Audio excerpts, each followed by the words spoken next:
Good morning. It is currently Saturday. It is a little after 6 in the morning. I'm just getting ready for a bike, right? Got the bibs on already. A lot to do today. Before we do anything, we have to get the bike ride out of the way. So about 2 hours, I'm just gonna jump on the trainer in the garage. I just wanna get it done. I'm aiming to hold about 140 to 150 watts.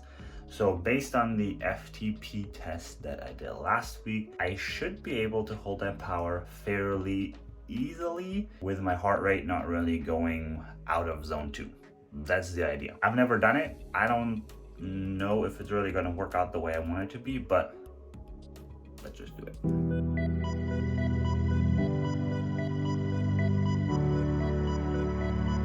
One thing that I'm doing different today for the bike ride is my nutrition. So based on the Motive training app that I've been using for the last few weeks, and we'll do a review about that soon, it states to go more for a fatty source of energy during the bike ride or during your longer workouts compared to a carbohydrate source like gels, simple sugars. Simple reasoning behind it that it should get your body to burn more fat, which you have more fat storages, so you have more energy to burn that way compared to just simple carbs, which is just limited. Your glycogen storages are limited compared to your fat storages, which are a lot greater. So what we're doing today, some pretzel bites and some chocolate almonds. It's not the best. It's higher in carbohydrates than the app or the training suggests, but it's the highest amount of fat, low carb. Ow.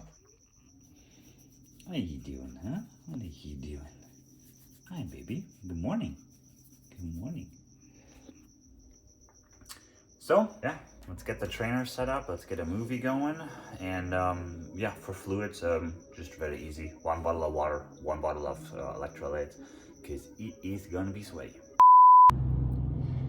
So, 30 miles done. Took about hour 45, so average watts 140, which is actually pretty fucking good.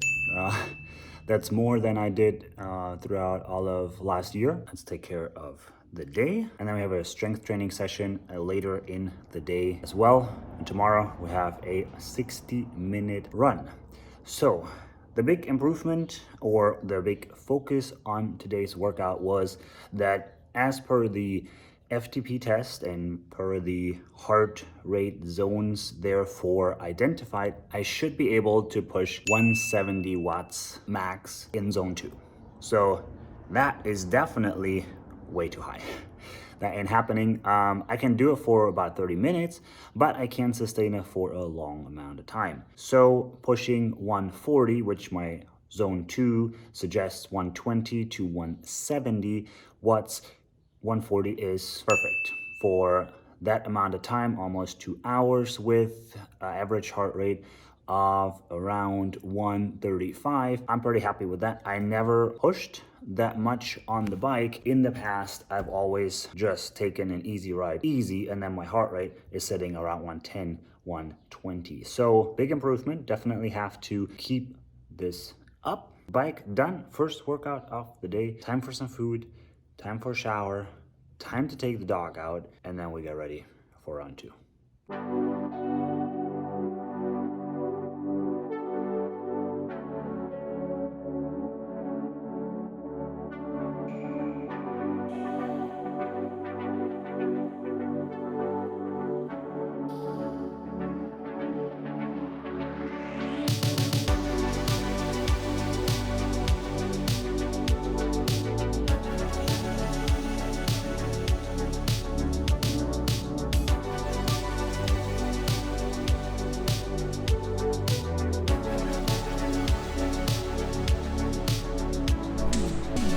So while the eggs are still cooking in the pan, just very simple, couple slices of bread, couple slices of cheese, couple slices of turkey, couple eggs, call it good for breakfast.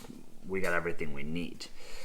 But let's go, once I'm done with breakfast, I want to dive into the different coaching options that are out there, how those look like, and who those might be for. So let me finish up breakfast, and then we will dive into all those coaching details. And why everyone who's working a 9 to 5, a traditional job, a working triathlete, someone who's working and do a triathlon just for fun, should have a coach. To finish up the video, I want to talk about why everyone should be having a coach. And everyone now, I just mean people like us that work a regular 9 to 5 and that do triathlon on the side and trying to fit it all into a schedule. I believe anyone across the board would benefit from a coach, but especially working triathletes. And this is I touched on it a little bit a couple of videos ago, that right now I'm using the Motive app, which is the app developed by Triathlon Terran, to do my training, and I will do the review next week about that. Before that, I was using a service called Future, which is basically right in the middle.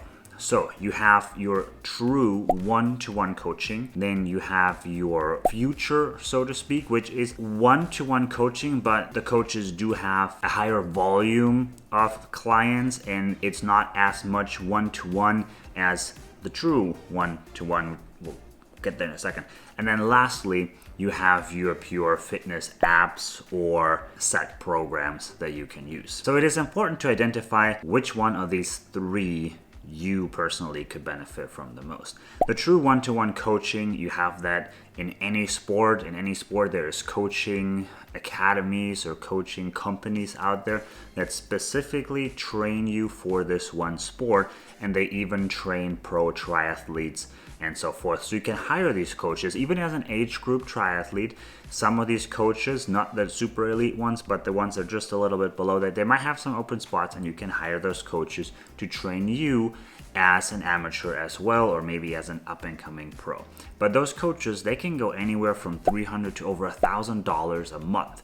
But here you really have a true one-to-one coaching. The coach really makes the plan specifically for you and adapts the plan on the fly for your needs for that week, for that day, whatsoever, and then makes adjustments along the line. The next one is something like Future, which is an app, and everything is built in that app, and the coach communicates with you through that app as well. There's a couple downsides to those things because they're not really integrating that nicely with Garmin or with Training Peaks, but besides that, you do have a semi one-to-one relationship with the coach as well, and in my experience, it was a true one-to-one. I had a really good experience there. Those services go anywhere from like $150, maybe $200 a month. And then lastly, which is I think the biggest bucket of training information out there and where you get your most bang for your buck, and that is develop training plans or apps like Motive. And I think this is the bucket that works the best for people that work regular 9 to 5 job and that also don't want to spend a shit ton of money on the one-to-one coaching services. Because let's face it, none of us, well, I don't want to assume, but most likely we're not gonna go pro, right? That ship has sailed a long time ago. The pro scene is there. We are in triathlon in our late 20s and 30s, 40s, 50s, 60s, wherever, and we're just here to have fun because it's the sport that we enjoy to do recreationally. So a one-to-one coach, we might not really need it. We might not benefit from it the most. We do the workouts, and every once in a while we might skip a workout because life happens, you know? So the last bucket is I think where we benefit the most. So let's dive into that. Even in the last bucket, you have several different, let's call them categories. You have your pre-developed training plans that you can go, for example, on trainingpeaks.com, which is a website where you can buy training plans. You can hire coaches there as well. And it's also a software that imports and you can build workout schedules in that software, connects to your Garmin, all that nice stuff. You can go there and you can buy training plans for $50, $60, $100. You can buy just a preset download PDF, or you can buy a plan that is fully integrated and built out in that software for maybe $100, $150 for a 6 months training plan. That is great bang for your buck. Besides Training Peaks, there's also certain athletes or coaches like Triathlon Mockery, for example. You can go and you can buy their 2 plans for $50, and it's just a PDF that you download. And there are some instructions in there to like personalize it a little bit and figure out maybe your heart rate zones and whatever, but they're not personalized at all, actually. So they're just a preset plan, but they're very cheap and the barrier to entry is very low. And then on the other side, we have those training apps like Motive, for example, where you pay a monthly subscription fee, the plan is still not individualized. Yes, it is a little customized by the questions that you answer in the beginning, like if you want to see in the last video, we set that all up. But then you tweak it a little bit and you personalize it to the best of your ability. Let's call it that way. But you do get an app. Motive, in that sense, integrates to your Garmin, to the watch, just fine. So all the workouts are on the watch and I don't have to memorize them. So that is nice. And here you might pay a little bit more if you do it over the course of a year or two, rather than buying just a preset plan, but you also get more service. And I think that is where probably most of us will fall into, because what it also gives you is accountability, right? While you don't have a one-to-one coach, right, the Motive app or any other app for that matter, it's not a coach, it's not a coaching app. There's not a person on the other side setting your workouts or telling you about your workouts or analyzing your workouts, but it is still an app that gives you a notification if you missed your workout. And I think that is what a lot of people benefit from the most and why everyone should have a coach. It holds us accountable to a degree. And it makes it a lot more difficult, or the barrier of skipping a workout and just moving on without doing it is a lot higher when you know there's someone on the other side or something on the other side that will pop up or ask you, hey, why didn't you complete your workout? For example, when I did the one-to-one coaching, I rarely ever skipped the workout, because if I did, I knew that hours later the coach would ask, hey, what's going on? Why didn't you do the workout? Now on the app, I still am not skipping a workout, but let's face it, I said I would do this right after breakfast. Well, now it's 2 p.m. and I literally just sat on the couch relaxing. I haven't gotten into the garage and did my strength training workout. The barrier is now lower, but it's still there. And if we're trying, I'm not saying that it's impossible to set up your own training plan. By all means, there is professional athletes out there that coach themselves, that are very successful.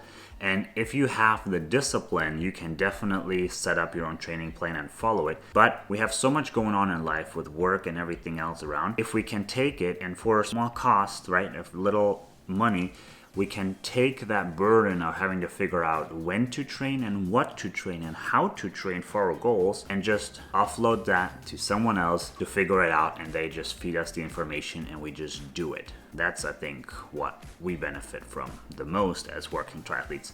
So if you have any questions, let me know down in the comments below. Next week, I want to dive into how the Motive training app is going so far.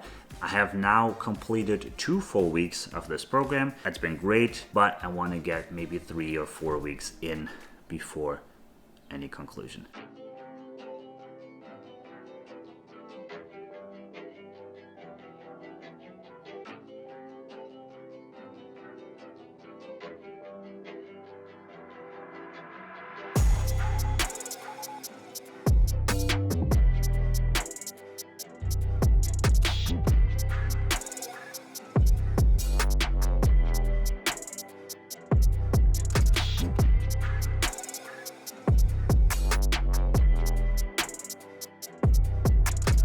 Alright, so it is about 5 p.m.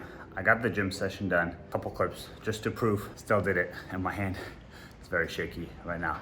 But gym session is done. I do 2 gym sessions a week that are focused on balancing and improving my running and my the force I put out running in each stride. So I do a lot of balancing, a lot of strengthening the running specific muscles. And then I do 1 gym session a week, very quick, relatively heavy, only about like 30 minutes just to hit a little bit of upper body. There's a little bit of upper body in the other sessions as well, but I do like bench press, I like pull-ups, and I like rows, so I do those and a little bit of extra work once a week, usually on Saturdays, just to get a little bit blood flow and pump and to remain at least a little of the shape in the top and not go full skinny triathlete. So that's the thing. See you in the next one. Out.